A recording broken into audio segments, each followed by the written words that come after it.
আগে ছিল শিক্ষা ব্যবস্থায় নাস্তিকরা, এখন শিক্ষা ব্যবস্থায় ঢুকছে লামাযহাবীরা। অষ্টম শ্রেণী নবম শ্রেণীর যে কিতাব আলিয়া মাদ্রাসায় আকায়েদ ও ফিকহ, এখানে সুন্নিয়তের পক্ষে যে কথাগুলো ছিল ২৬ সালে তা বাদ দেওয়া হয়েছে। এলমে তরিকাত, এলমে মারিফতের পরিচয় বাদ দিছে। তারপরে আল্লাহর ওলিদের মর্যাদা, বৈশিষ্ট্য, আল্লাহর ওলিদের সোহবতে থাকার প্রয়োজনীয়তা, এই সব কথা আকায়েদ ও ফিকহ বই থেকে বাদ দেওয়া হয়েছে। কারা করছে? লামাযহাবীরা। লামাযহাবীদের সাথে আছে কারা?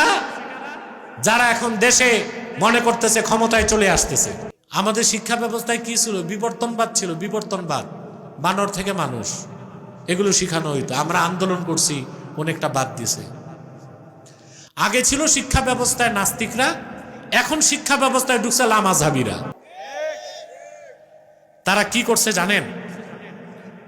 অষ্টম শ্রেণী নবম শ্রেণীর যে কিতাব আলিয়া মাদ্রাসায় আকায়েদ ও ফিকহ, এখানে সুন্নিয়তের পক্ষে যে কথাগুলো ছিল ২৬ সালে তা বাদ দেওয়া হয়েছে।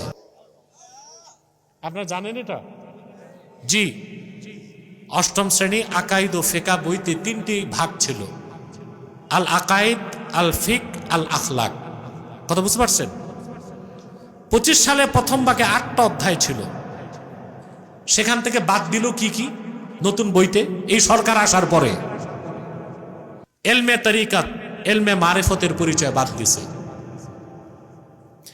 তারপরে আল্লাহর ওলিদের মর্যাদা, বৈশিষ্ট্য, আল্লাহর ওলিদের সোহবতে থাকার প্রয়োজনীয়তা, এই সব কথা আকায়েদ ও ফিকহ বই থেকে বাদ দেওয়া হয়েছে। কারা করছে? লামাযহাবীরা। লামাযহাবীদের সাথে আছে কারা? যারা এখন দেশে মনে করতেছে ক্ষমতায় চলে আসতেছে। এখন আমার দুঃখ, আগেও বৈষম্য হয়েছে মুসলমানের সাথে, এখনো তো বৈষম্য হচ্ছে। হচ্ছে কিনা? এবার আসেন, নবম শ্রেণীর বইতে আকায়েদ ও ফিকহে 4টা ভাগ: আল আকায়েদ, আল ফিকহ, আল আখলাক, উসুলুল ফিকহ। কথা বুঝতেছেন? 2025 সালের বইতে ছিল ইসলাম, আল ইমান, আল ইসলাম, আল ইহসান, আলাদা আলাদা পরিচ্ছেদ। 26 সালের বইতে আল ইহসানকে বাদ দেওয়া হয়েছে শুধু তরিকত তাসাউফকে অস্বীকার করার জন্য।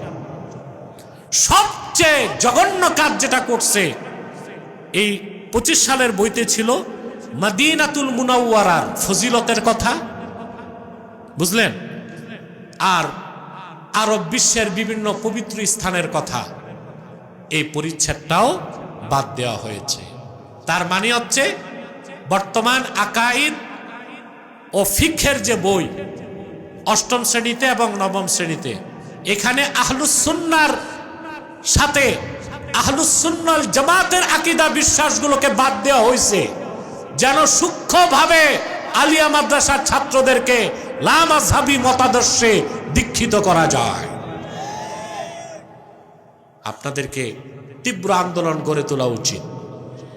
এবং আলিয়া মাদ্রাসার সবচেয়ে বড় অরাজনৈতিক প্রতিষ্ঠান হচ্ছে বাংলাদেশ জমিয়তুল মুদাররিসিন।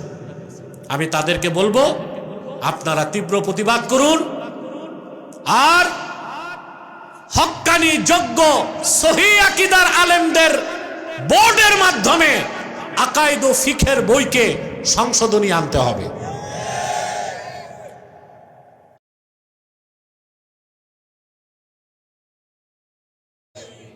অতএব আমাদের শিক্ষা ব্যবস্থা ত্রুটিপূর্ণ, এটাকে তাকওয়া ভিত্তিক শিক্ষা ব্যবস্থা করতে হবে।